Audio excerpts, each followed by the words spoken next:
Meolo, Ceggia e Trivignano sono le tre aree, insieme ad altre 4 o 5 nel Veneto, candidate ad ospitare i profughi attesi in questa regione nelle prossime ore.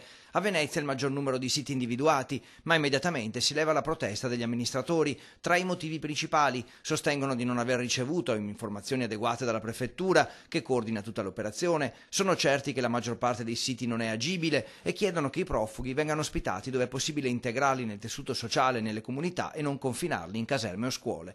A Ceggia l'amministrazione afferma di aver appreso del possibile invio di profughi solo da stampa e televisioni, giudicata inadatta l'ex base militare, luogo in stato di abbandono e degrado da anni. Per questo sarebbero necessari lavori di ristrutturazione che comunque richiederebbero molto tempo. L'amministrazione si sarebbe aspettata quantomeno una convocazione preventiva per gestire l'evento sia nei confronti dei profughi ma soprattutto della cittadinanza per quanto riguarda l'ordine pubblico, la sicurezza e la salute, di avere un'informazione, di essere chiamati quantomeno attorno a un tavolo per essere informati formalmente del problema. A Meolo il sito individuato sarebbe la ex base missilistica, che pure è abbandonata da anni. I bunker sotterranei non sarebbero stati bonificati, con conseguente pericolo per la salute pubblica e ovviamente per quella dei profughi. Inoltre lì sono frequenti allagamenti ed episodi di vandalismo. I luoghi sono di proprietà del demanio, sarebbe quindi limitata la competenza diretta dei comuni sugli immobili. Stamattina ho cercato subito di telefonare a destra e manca, di chiamare il demanio, di chiamare la stazione di carabinieri,